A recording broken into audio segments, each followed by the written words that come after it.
Assalamualaikum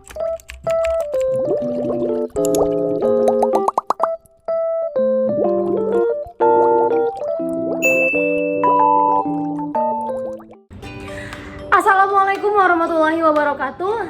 Hai guys, welcome to my YouTube channel. Balik lagi dengan saya Vera Prawesti.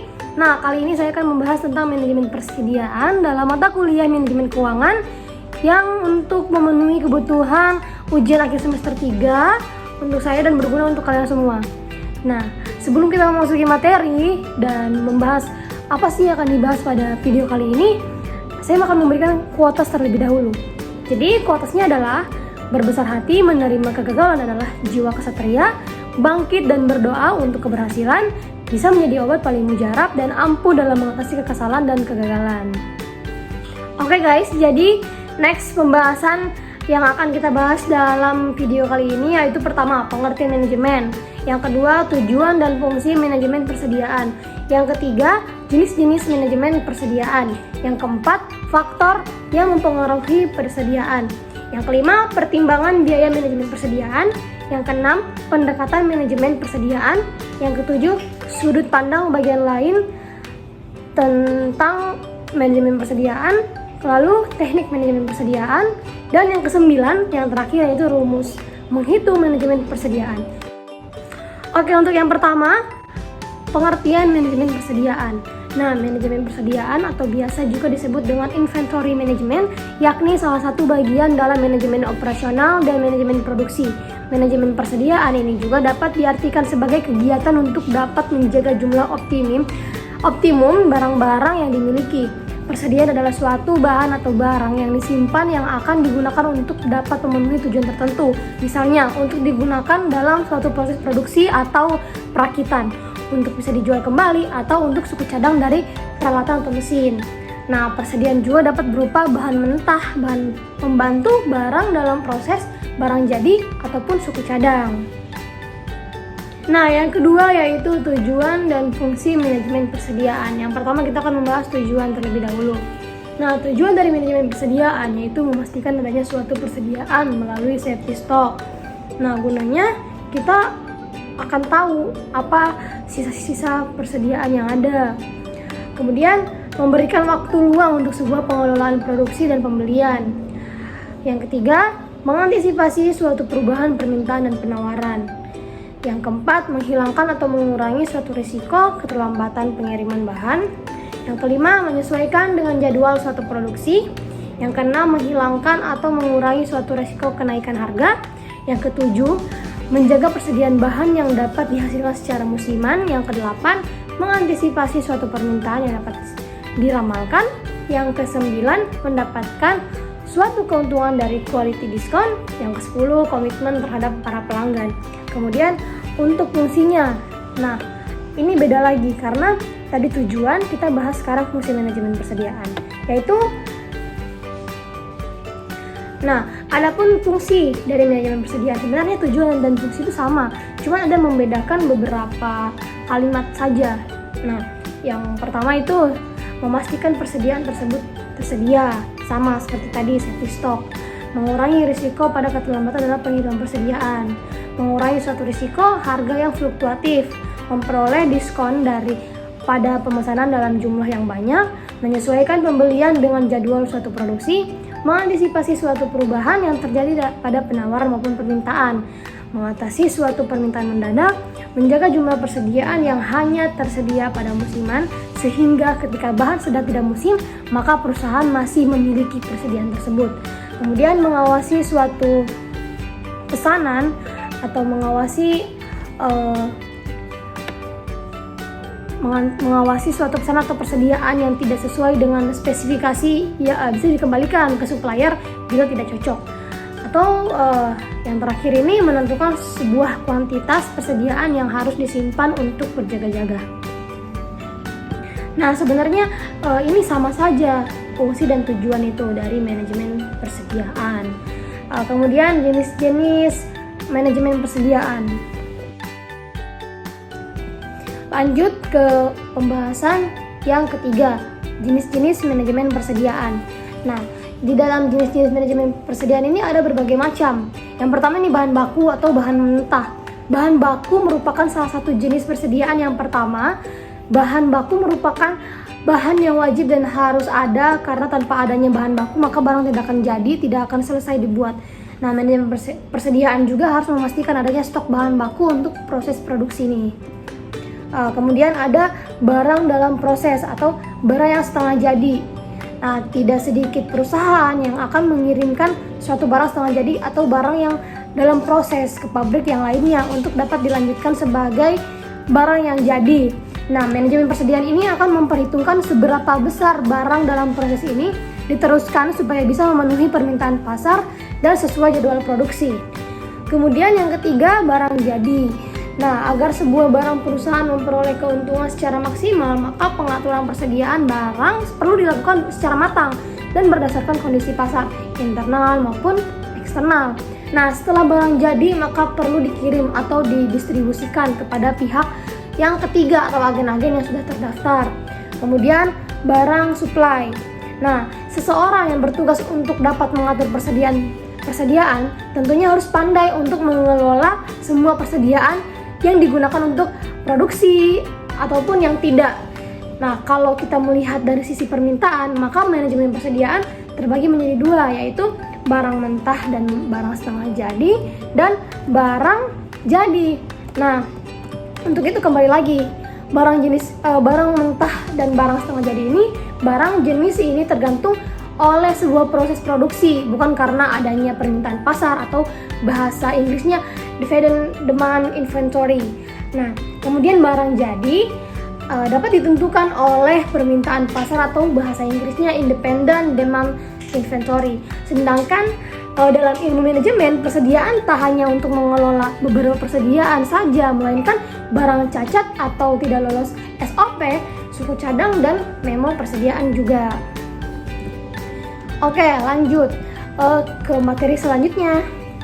Nah, ada faktor yang mempengaruhi persediaan. Ada beberapa faktor yang dapat memperhitungkan oleh manajemen persediaan dan bisa mempengaruhi tingkat persediaan perusahaan. Seperti berikut nih. Yang pertama itu jumlah dana yang tersedia. Nah, suatu ketersediaan dana yang dimiliki sangat berpengaruh terhadap prioritas pembelian persediaan. Item apa yang urgen untuk bisa dibeli dan item apa yang masih bisa ditunda. Terus ada lead time. Nah, yakni waktu tunggu barang yang dipesan sampai barang diterima. Kemudian frekuensi. Nah, frekuensi penggunaan ini adalah semakin sering digunakan akan semakin kecil persediaan yang tersedia. Kemudian daya tahan persediaan. Nah, suatu persediaan yang memiliki daya tahan yang lemah seperti buah, daging, dan barang sejenisnya harus segera cepat dikeluarkan atau dijual atau juga digunakan. Nah, kemudian adapun pertimbangan biaya manajemen persediaan. Oke, next ke materi selanjutnya, pertimbangan biaya manajemen persediaan. Oke, nah dalam manajemen persediaan tentu ada pertimbangan biaya. Yang pertama itu biaya setiap unitnya atau item cost. Nah, biaya setiap unitnya ini adalah biaya yang dibebankan oleh pemasok untuk suatu unit barang atau total biaya organisasi untuk memperoleh satu unit dari setiap pembelian barang tersebut. Kemudian ada yang kedua yaitu biaya penyiapan pemesanan atau ordering cost. Nah, untuk ordering cost ini terdapat beberapa. Di antaranya yaitu pertama itu ada biaya pembelian, purchasing order, kemudian ada biaya ekspedisi, kemudian ada biaya transportasi, kemudian ada biaya penerimaan atau receiving cost. Nah, kalau produk yang diproduksi ini dibuat sendiri maka terdapat biaya penyiapan atau setup cost, seperti biaya untuk menyiapkan perlengkapan dan peralatan. Nah, kemudian biaya pengelolaan persediaan atau carrying cost. Kemudian ada biaya modal, cost of capital, atau biaya yang dikalkulasikan sebesar peluang yang akan bisa hilang jika persediaan akan dipakai untuk investasi. Kemudian ada biaya gudang, cost of storage, asuransi dan pajak. Nah, ada biaya resiko pada kerusakan dan kehilangan yang bisa disebut cost of obsolescence, deterioration and loss. Kemudian ada biaya karena kehabisan persediaan atau stock out cost. Oke, next ke materi berikutnya atau pembahasan berikutnya. Nah, di pembahasan berikutnya ada pendekatan manajemen persediaan. Yang pertama itu adalah Economic Order Quantity atau EOQ. Economic Order Quantity adalah beberapa jumlah pemesanan yang paling ekonomis, yaitu jumlah pembelian barang yang dapat meminimumkan jumlah biaya pada pemeliharaan barang di gudang dan biaya pemesanan setiap tahunnya. Kemudian ada yang kedua yaitu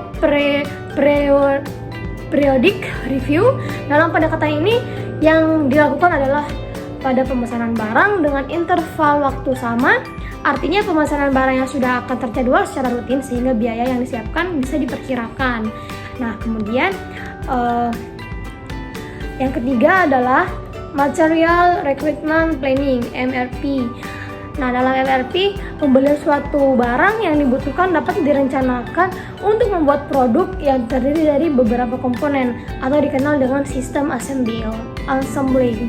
Nah, tujuannya adalah untuk dapat menjamin ketersediaan material, item, komponen dalam produksi serta produk jadi tersebut. Nah, tujuan yang kedua adalah untuk bisa menjaga tingkat persediaan seminim mungkin serta untuk merencanakan suatu kegiatan dalam pengiriman, penjadwalan, dan pembelian material. Nah, kemudian pembahasan selanjutnya yaitu sudut pandang bagian lain tentang manajemen persediaan. Oke, untuk divisi pemasaran. Nah, divisi pemasaran ini, kalau untuk divisi ini biasanya mengharapkan persediaan cukup untuk memenuhi kebutuhan pasar. Terlebih kalau order melebihi target. Namun jika orderan sering atau sedang sepi, maka mereka menginginkan stok persediaan tidak banyak. Oke, kemudian ada divisi pembelian. Nah, pandangan dari divisi pembelian ini kalau untuk mereka lebih cenderung terus melakukan pembelian suatu barang supaya dapat potongan pembelian. Kemudian pandangan dari divisi produksi. Nah, untuk mereka juga lebih cenderung akan terus melakukan produksi dengan kebutuhan persediaan yang banyak supaya proses dari produksinya itu lancar. Kemudian untuk divisi keuangan. Nah, kalau ini mereka akan jauh lebih cenderung untuk memilih pos persediaan serendah mungkin supaya bisa memaksimalkan dana yang ada untuk sebuah kebutuhan lainnya yang lebih menguntungkan. Oke, jadi next ke pembahasan berbagai teknik manajemen persediaan. Nah, ada beberapa teknik manajemen persediaan yang digunakan untuk memastikan barang tersedia untuk memenuhi permintaan pelanggan. Yang pertama yaitu stock review. Nah, jenis manajemen persediaan ini biasanya sangat menarik bagi perusahaan kecil. Ini melibatkan analisis barang yang Anda miliki secara teratur versus apa yang diproyeksikan di masa depan. Nah, meskipun tinjauan stok otomatis dapat menentukan tingkat persediaan minimum, metode ini juga memang memerlukan inspeksi persediaan secara teratur dan barang harus dipesan ulang untuk memenuhi tingkat minimum yang diperlukan. Meskipun metode ini efektif, nah metode ini juga harus menciptakan ruang untuk kesalahan manusia dan dapat memakan banyak tenaga. Kemudian ada analisis ABC. Nah, dengan jenis proses manajemen persediaan ini, Anda membagi persediaan Anda menjadi beberapa kelompok berdasarkan nilai dari signifikan biaya produk. Kategori A mewakili barang-barang yang bernilai tinggi dan kuantitas rendah. B mewakili barang-barang yang memiliki kuantitas sedang. Sedangkan C mewakili barang-barang yang bernilai rendah dan kuantitas tinggi. Nah, sistem manajemen persediaan kemudian mengelola masing-masing kategori yang berbeda ini secara terpisah ya. Nah, dengan metodologi analisis ABC, Anda perlu mengetahui produk mana yang paling laris sehingga Anda dapat memastikan bahwa Anda memiliki stok tambahan.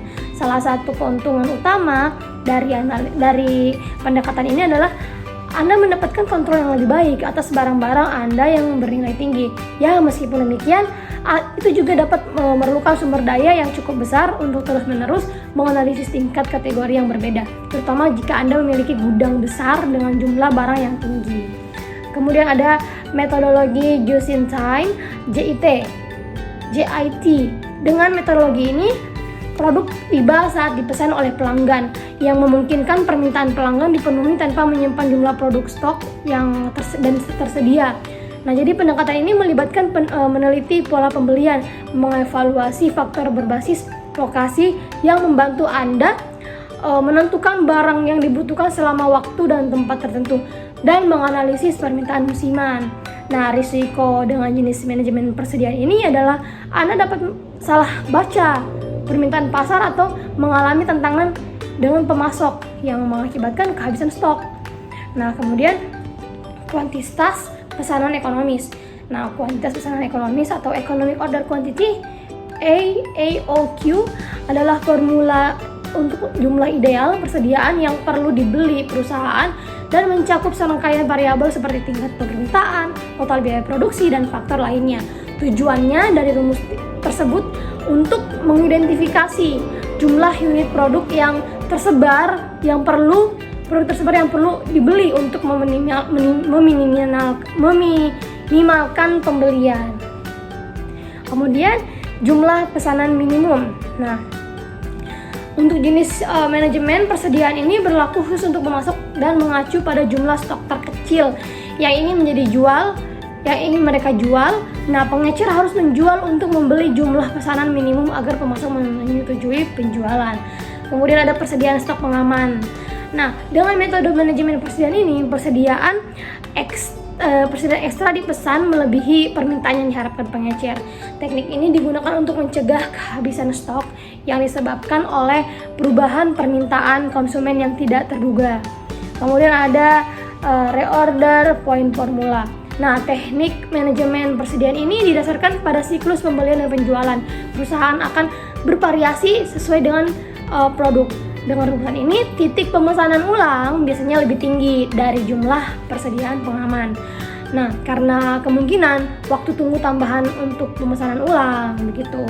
Terus ada FIFO dan LIFO. Nah, kalau FIFO adalah singkatan dari first in, first out, dan LIFO adalah singkatan dari last in, first out.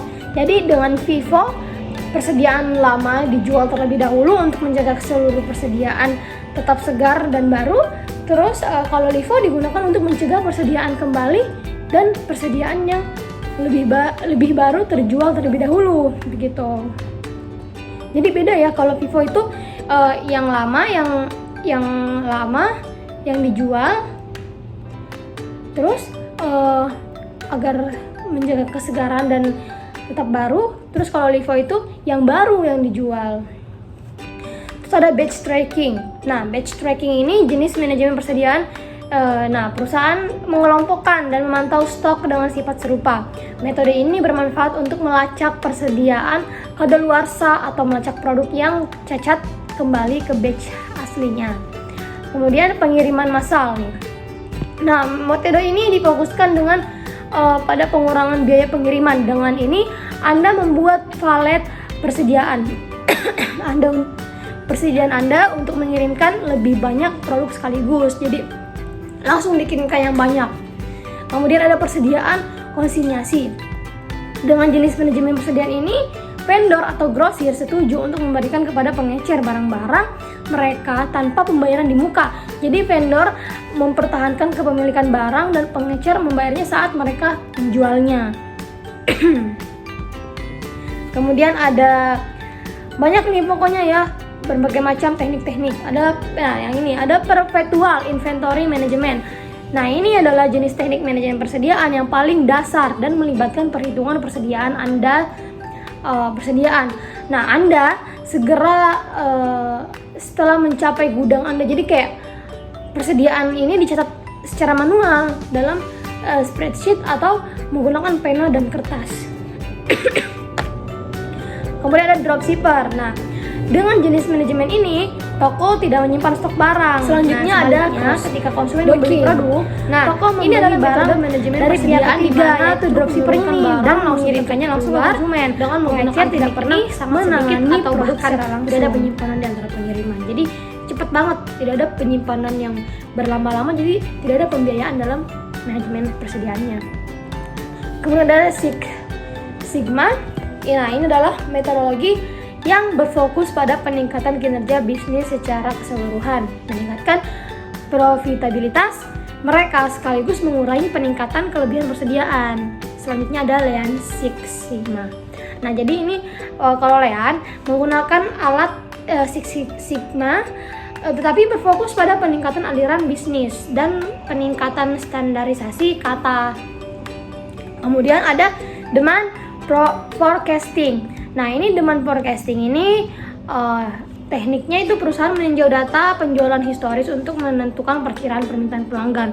Dengan kata lain, perusahaan memperkirakan jumlah barang yang mereka harapkan akan dibeli oleh pelanggan dan kemudian menggunakan informasi ini untuk menentukan jumlah persediaan yang harus mereka pesan. Kemudian ada yang terakhir nih, ada Lean Manufacturing. Nah, metodologi ini secara khusus berdampak pada praktik manajemen perusahaan. Tujuan dari Lean Manufacturing adalah untuk menghilangkan pemborosan dan aktivitas yang tidak menambah nilai. Oke, next selanjutnya ke pembahasan apa sih rumus menghitung manajemen persediaan. Oke, jadi jika Anda baru mengenal manajemen persediaan, Anda mungkin akan menemukan banyak rumus yang mungkin tampak membingungkan pada awalnya. Namun, dengan sedikit waktu untuk memahaminya, rumus ini bisa berguna untuk menjaga tingkat persediaan tetap optimal. Nah, yang pertama itu rumus Economic Order Quantity. Nah, jadi AOQ ini adalah jumlah optimal produk yang harus Anda beli untuk meminimalkan total biaya pemesanan atau penyimpanan stok. Nah, mencari tahu AOQ, Anda berpotensi menghemat banyak uang. Jadi rumusnya yaitu kuadrat 2 biaya pemasangan atau pemesanan D, terus tingkat permintaan K dibagi biaya penyimpanan atau penyimpanan per tahun atau per unit, atau akar kuadrat dari 2 dikali D dikali K bagi H. Nah, di sini ada di bawah nih, ada pengertiannya, apa sih itu D, apa itu K, apa itu H. Jadi D itu biaya pemasangan atau pemesanan per pesanan, umumnya termasuk pengiriman dan penanganan. K, tingkat permintaan dalam kurung jumlah yang terjual per tahun. H, biaya penyimpanan atau penyimpanan per tahun atau per unit. Nah, rumus yang kedua, Days Inventory Outstanding, DIO. Days Inventory Outstanding juga dikenal sebagai Days Sales of Inventory, DSI. Nah, mengacu pada jumlah hari yang dibutuhkan untuk persediaan berubah menjadi penjualan. Rata-rata hari persediaan yang beredar bervariasi dari satu industri ke industri lainnya, tetapi umumnya DIO yang lebih rendah lebih disukai. Nah, Days Inventory Outstanding rumusnya yaitu persediaan rata-rata dibagi biaya penjualan dikali jumlah dari hari dalam periode. Nah, menentukan apakah DIO Anda tinggi atau rendah bergantung pada rata-rata industri Anda, model bisnis Anda, jenis produk yang Anda jual, dan lain sebagainya. Kemudian rumus reorder point. Nah, rumus reorder point menjawab pertanyaan kuno, kapan waktu yang tepat untuk memesan lebih banyak stok. Nah, menghitung titik pemesanan ulang membutuhkan 3 langkah. Tentukan permintaan lead time dalam beberapa hari. Kemudian hitung stok pengaman Anda dalam hitungan hari. Kemudian jumlahkan permintaan lead time dan stok pengaman Anda. Jadi itulah tadi caranya, dari kapan waktu yang tepat untuk memesan lebih banyak stok. Nah, yang keempat, rumus safety stock. Seperti yang telah kita singgung sebelumnya, stok pengaman atau safety stock bertindak sebagai stok darurat yang dapat digunakan ketika sepertinya Anda hampir kehabisan. Anda ingin memiliki persediaan pengaman yang cukup untuk memenuhi permintaan tetapi tidak terlalu banyak, sehingga biaya penyimpanan yang meningkat akhirnya membebani keuangan Anda. Nah, meskipun ini terdengar masuk akal, triknya adalah memutuskan berapa banyak persediaan pengaman yang harus Anda simpan. Kemudian lipat gandakan nilai penggunaan harian maksimum Anda dengan waktu tunggu maksimum Anda dalam beberapa hari. Kemudian lipat gandakan nilai penggunaan harian rata-rata dengan waktu tunggu rata-rata dalam beberapa hari, dan hitunglah selisih keduanya untuk menentukan stok pengaman Anda. Nah, itulah beberapa rumus untuk menentukan biaya manajemen persediaan yang harus kalian ketahui. Nah, jadi itulah tadi penjelasan saya mengenai manajemen persediaan dari 9 pembahasan yang telah saya presentasikan. Mungkin ini semoga bisa memenuhi kebutuhan ujian akhir semester 3 saya, dan untuk memenuhi pertanyaan-pertanyaan atau pengetahuan penonton semuanya. Oke guys, thank you for watching.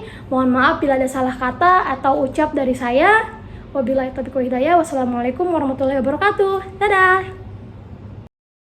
Jangan lupa subscribe, like, komen, dan share.